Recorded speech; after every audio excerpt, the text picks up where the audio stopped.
RSS ಸಂಘಟನೆಯನ್ನ ನಿಷೇಧ ಮಾಡಲು ಸಾಧ್ಯವೇ? ಯಾವುದೇ ಸಂಘಟನೆಯನ್ನ ನಿಷೇಧ ಮಾಡುವುದಕ್ಕೆ ಸರ್ಕಾರ ಕೈಗೊಳ್ಳಬೇಕಾದಂತಹ ಕ್ರಮಗಳೇನು? ಯುಎಪಿಎ ಕಾಯ್ದೆಯ ಅಡಿಯಲ್ಲಿ ಕಾನೂನು ಬಾಹಿರ ಸಂಘಟನೆ ಎಂದು ಘೋಷಿಸಲು ಯಾವೆಲ್ಲ ಅಂಶಗಳು ದೃಢವಾಗಬೇಕು? ಆರ್ಎಸ್ಎಸ್ ಅನ್ನ ಯುಎಪಿಎ ಕಾಯ್ದೆಯ ಅಡಿಯಲ್ಲಿ ನಿಷೇಧ ಮಾಡಲು ಸಾಧ್ಯವಿದೆಯಾ?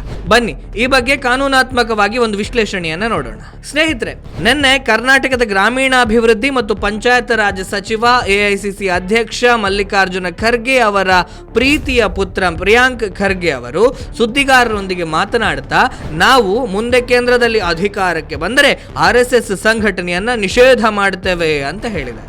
ಈ ಕುರಿತು ರಾಜಕೀಯವಾಗಿ ಪರ ವಿರೋಧದ ಚರ್ಚೆಗಳು ಶುರುವಾಗಿದೆ. ರಾಜಕೀಯವಾಗಿ ಎಷ್ಟೇ ಪರ ವಿರೋಧದ ಚರ್ಚೆಗಳಾಗಿ, ಆದರೆ ವಾಸ್ತವವಾಗಿ ರಾಷ್ಟ್ರೀಯ ಸ್ವಯಂ ಸೇವಕ ಸಂಘ ಎಂಬ ಸಾಂಸ್ಕೃತಿಕ ಸಂಘಟನೆಯನ್ನ ನಿಷೇಧ ಮಾಡುವುದಕ್ಕೆ ಸಾಧ್ಯ ಇದೆಯಾ? ಯಾವುದೇ ಸಂಘಟನೆಯನ್ನ ಕಾನೂನು ಬಾಹಿರ ಸಂಘಟನೆ ಅಂತ ಘೋಷಿಸಬೇಕಾದ್ರೆ ಅದರದೇ ಆದಂತಹ ಮಾನದಂಡಗಳಿದ್ದಾವೆ, ಕಾನೂನಾತ್ಮಕ ಪ್ರಕ್ರಿಯೆಗಳಿವೆ. ಸೈದ್ಧಾಂತಿಕ ಭಿನ್ನತೆಯ ಕಾರಣಕ್ಕಾಗಿ, ರಾಜಕೀಯ ಕಾರಣಕ್ಕಾಗಿ ಯಾವುದೇ ಸಂಘಟನೆಯನ್ನ ನಿಷೇಧ ಮಾಡಲು ಬರುವುದಿಲ್ಲ. ಯಾವುದೇ ಸಂಘಟನೆಯನ್ನ ನಿಷೇಧ ಮಾಡಲು ಸರ್ಕಾರ ಕೈಗೊಳ್ಳಬೇಕಾದಂತಹ ಕ್ರಮಗಳೇನು? ಕೇಂದ್ರ ಸರ್ಕಾರ ಯಾವುದೇ ಒಂದು ಸಂಘಟನೆಯನ್ನ ಕಾನೂನು ಬಾಹಿರ ಅಥವಾ ನಿಷೇಧಿತ ಸಂಘಟನೆ ಅಂತ ಘೋಷಿಸಬೇಕಾದ್ರೆ ಅದಕ್ಕೆ ಬೇಕಾದಂತಹ ಅದರದೇ ಆದಂತಹ ಮಾನದಂಡಗಳಿದ್ದಾವೆ. ಪತ್ರಿಕಾಗೋಷ್ಠಿಯಲ್ಲಿ ಮಾತನಾಡಿದಷ್ಟು ಸುಲಭವಾಗಿ ಬ್ಯಾನ್ ಮಾಡಲಿಕ್ಕೆ ಸಾಧ್ಯ ಇಲ್ಲ. ಸಂಘಟನೆಯನ್ನ ನಿಷೇಧ ಮಾಡಬೇಕಾದ್ರೆ ಕಾನೂನಿನ ಅಡಿಯಲ್ಲಿಯೇ ಮಾಡಬೇಕೇ ಹೊರತು ಸೈದ್ಧಾಂತಿಕ ಭಿನ್ನತೆಯ ಅಡಿಯಲ್ಲಿ ಮಾಡಲಿಕ್ಕೆ ಸಾಧ್ಯ ಇಲ್ಲ. ಆರ್ಎಸ್ಎಸ್ ಸಂಘಟನೆಯನ್ನ ನಿಷೇಧಿಸಲು ಯುಎಪಿಎ ಆಕ್ಟ್ ಅಂದ್ರೆ ಅನ್ಲಾಫುಲ್ ಆಕ್ಟಿವಿಟೀಸ್ ಪ್ರಿವೆನ್ಷನ್ ಆಕ್ಟ್ ಅಡಿಯಲ್ಲಿ ಮಾತ್ರ ಸಾಧ್ಯ. ಯುಎಪಿಎ ಕಾಯ್ದೆಯ ಅಡಿ ಸಂಘಟನೆಯನ್ನ ನಿಷೇಧ ಮಾಡಬೇಕಾದರೆ ಅದರದೇ ಆದಂತಹ ಮಾನದಂಡಗಳಿದ್ದಾವೆ, ಕಾನೂನಾತ್ಮಕ ಪ್ರಕ್ರಿಯೆಗಳಿವೆ. ರಾಜಕೀಯ ಪ್ರತಿಸ್ಪರ್ಧಿ ಎಂಬಂತಹ ಕಾರಣಕ್ಕೆ ಯಾವುದೇ ಸಂಘಟನೆಯನ್ನ ನಿಷೇಧ ಮಾಡಲು ಸಾಧ್ಯ ಇಲ್ಲ. ಹಾಗಾದ್ರೆ ಯುಎಪಿಎ ಕಾಯ್ದೆಯ ಅಡಿಯಲ್ಲಿ ಕಾನೂನು ಬಾಹಿರ ಸಂಘಟನೆ ಅಂತ ಘೋಷಿಸಲಿಕ್ಕೆ ಯಾವೆಲ್ಲ ಅಂಶಗಳು ದೃಢವಾಗಬೇಕು? ಕೇಂದ್ರ ಸರ್ಕಾರ ಯಾವುದೇ ಸಂಘಟನೆಯನ್ನ ಕಾನೂನು ಬಾಹಿರ ಸಂಘಟನೆ ಅಂತ ಘೋಷಿಸಬೇಕಾದ್ರೆ ಈ ಎಲ್ಲ ನಿಯಮಗಳು ಅನ್ವಯವಾಗುತ್ತೆ.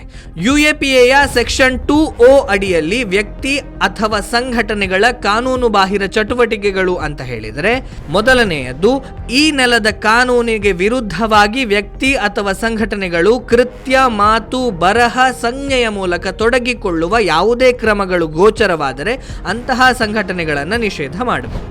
ಭಾರತದ ಭೂಪ್ರದೇಶದ ಒಂದು ಭಾಗವನ್ನ ಭಾರತದ ಒಕ್ಕೂಟದಿಂದ ಬೇರ್ಪಡಿಸಲು ಪ್ರಯತ್ನ ಪಟ್ಟರೆ ಅಥವಾ ಬೇರ್ಪಡಿಸುವ ಉದ್ದೇಶವನ್ನ ಹೊಂದಿದ್ದರೆ, ಪ್ರತ್ಯೇಕತಾವಾದಕ್ಕೆ ಪ್ರೋತ್ಸಾಹ ನೀಡಿದರೆ ಅಂತಹ ಸಂಘಟನೆಗಳನ್ನು ಸರ್ಕಾರ ನಿಷೇಧ ಮಾಡಬಹುದು.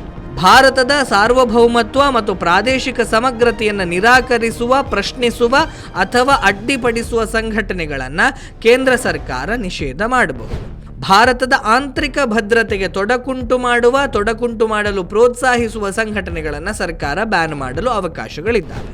ಯುಎಪಿಎ ಸೆಕ್ಷನ್ 2Pಯ ಪ್ರಕಾರ ಕಾನೂನು ಬಾಹಿರ ಸಂಘಟನೆ ಅಂತ ಹೇಳಿದರೆ ಯಾವುದೇ ಕಾನೂನು ಬಾಹಿರ ಚಟುವಟಿಕೆಗಳನ್ನು ಕೈಗೊಳ್ಳಲು ವ್ಯಕ್ತಿಗಳನ್ನು ಪ್ರೋತ್ಸಾಹಿಸುವ ಅಥವಾ ಸಹಾಯ ಮಾಡುವ ಸಂಘಟನೆ ಅಂತ ಅರ್ಥ. ಭಾರತೀಯ ನ್ಯಾಯ ಸಂಹಿತೆಯ ಸೆಕ್ಷನ್ 196 ಅಥವಾ 197 ಅಡಿಯಲ್ಲಿ ಶಿಕ್ಷಾರ್ಹವಾದಂತಹ ಯಾವುದೇ ಚಟುವಟಿಕೆಯನ್ನ ಮಾಡುವ ಅಥವಾ ಅಂತಹ ಚಟುವಟಿಕೆಗಳನ್ನು ಬೆಂಬಲಿಸುವ ಸಂಘಟನೆಯನ್ನ ಕಾನೂನು ಬಾಹಿರ ಸಂಘಟನೆ ಅಂತ ಸರ್ಕಾರದ ವ್ಯಾಖ್ಯಾನದಲ್ಲಿ ಕರೆಯಲಾಗಿದೆ. ಇದು ಕಾನೂನಿನಲ್ಲಿ ನಿರೂಪಿತವಾಗಿರುವಂತಹ ಅಂಶಗಳು. ಆರ್ಎಸ್ಎಸ್ ಈ ರೀತಿಯ ಚಟುವಟಿಕೆಗಳಲ್ಲಿ ನಿರತವಾಗಿದೆಯೇ ಎಂಬುದನ್ನು ನಾವೊಮ್ಮೆ ಅವಲೋಕನ ಮಾಡಿದರೆ ಆರ್ಎಸ್ಎಸ್ ಸಂಘಟನೆಯನ್ನು ನಿಷೇಧ ಮಾಡಲು ಸಾಧ್ಯವೇ ಎಂಬ ವಿಚಾರದ ಬಗ್ಗೆ ನಿಷ್ಕರ್ಷೆಗೆ ಬರಬಹುದು.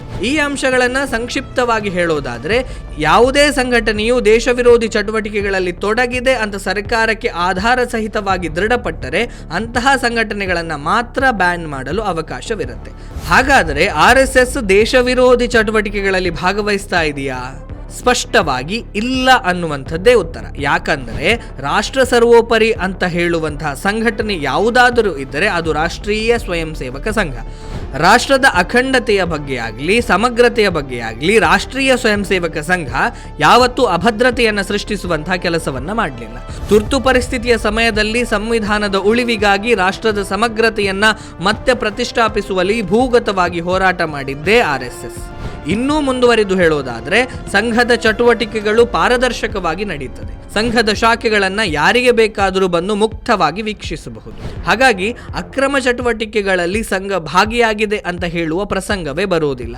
ಇನ್ನು ಹಣಕಾಸಿನ ವಿಚಾರದಲ್ಲಿಯೂ ಸಂಘ ಪಾರದರ್ಶಕವಾಗಿ ಇರೋದ್ರಿಂದ ಇಲ್ಲಿಯವರೆಗೆ ಸಂಘದ ಮೇಲೆ ಒಂದೇ ಒಂದು ಬಾರಿಯೂ, ಅದರಲ್ಲೂ ಕಾಂಗ್ರೆಸ್ ಸರ್ಕಾರದ ಆಡಳಿತದ ಸಮಯದಲ್ಲೂ ಕೂಡ ಯಾವುದೇ ಇಲಾಖೆಯಿಂದ ರೇಡ್ ಆಗಲಿಲ್ಲ. ಸಂಘದ ಎಲ್ಲ ವ್ಯವಹಾರಗಳು ಕೂಡ ಪಾರದರ್ಶಕವಾಗಿ ಇದೆ ಅನ್ನೋದಕ್ಕೆ ಇದುವೇ ಸಾಕ್ಷಿ. ರಾಜಕೀಯ ಕಾರಣಕ್ಕಾಗಿ, ಸೈದ್ಧಾಂತಿಕ ಭಿನ್ನತೆಯ ಕಾರಣಕ್ಕಾಗಿ RSSನ ನಿಷೇಧ ಮಾಡ್ತೇವೆ ಅಂತ ಹೇಳಿಕೆ ನೀಡಬಹುದು. ಆದರೆ ವಾಸ್ತವವಾಗಿ ಕಾನೂನಾತ್ಮಕವಾಗಿ RSSನ ನಿಷೇಧ ಮಾಡಲು ಕಷ್ಟ ಸಾಧ್ಯ. ಒಂದು ವೇಳೆ ನಿಷೇಧಕ್ಕೆ ಒಳಗಾದರೂ ಕೂಡ ಮತ್ತೆ ಎದ್ದು ಬರುವಂತಹ ತಾಕತ್ತು, ಶಕ್ತಿ ರಾಷ್ಟ್ರೀಯ ಸ್ವಯಂ ಸೇವಕ ಸಂಘಕ್ಕೆ ಇದೆ ಅನ್ನೋದು ಎಲ್ಲರಿಗೂ ಗೊತ್ತಿದೆ. ಈ ಹಿಂದೆ ಸಂಘಕ್ಕೆ 3 ಬಾರಿ ರಾಜಕೀಯ ಕಾರಣಕ್ಕಾಗಿ ನಿಷೇಧ ಹೇರಿದ್ರೂ ಕೂಡ ಅದೆಲ್ಲವನ್ನು ಮೆಟ್ಟಿ ಮತ್ತೆ ಮೇಲೆದ್ದು ಬಂದಿದೆ. ಇನ್ನು ಮೊದಲೇ ಹೇಳಿದ ಹಾಗೆ ಕೇಂದ್ರ ಸರ್ಕಾರ ಯಾವುದೇ ಸಂಘಟನೆಯನ್ನ ಶಾಶ್ವತವಾಗಿ ನಿಷೇಧ ಮಾಡಬೇಕಂದ್ರೆ ಕಾನೂನಿನ ಮೂಲಕ ಮಾಡಲು ಮಾತ್ರ ಸಾಧ್ಯ ಹೊರತು ಸೈದ್ಧಾಂತಿಕವಾಗಿ ಅಲ್ಲ. ಸೈದ್ಧಾಂತಿಕ ಕಾರಣಕ್ಕಾಗಿ ನಿಷೇಧ ಮಾಡಿದ್ರೂ ಕೂಡ ಅದು ಅಲ್ಪಕಾಲದವರೆಗೆ ಮಾತ್ರ ಇರಲಿಕ್ಕೆ ಸಾಧ್ಯ ಅನ್ನುವಂಥದ್ದು ನಮ್ಮ ವಿಶ್ಲೇಷಣೆ. ಸ್ನೇಹಿತರೆ, ಇದಿಷ್ಟು ವಿಷಯ. ಮುಂದೆ ಮತ್ತೊಂದು ವಿಷಯದ ಜೊತೆಗೆ ನಿಮ್ಮ ಮುಂದೆ ಬರ್ತೇನೆ. ಅಲ್ಲಿಯವರೆಗೆ ನಮಸ್ಕಾರ.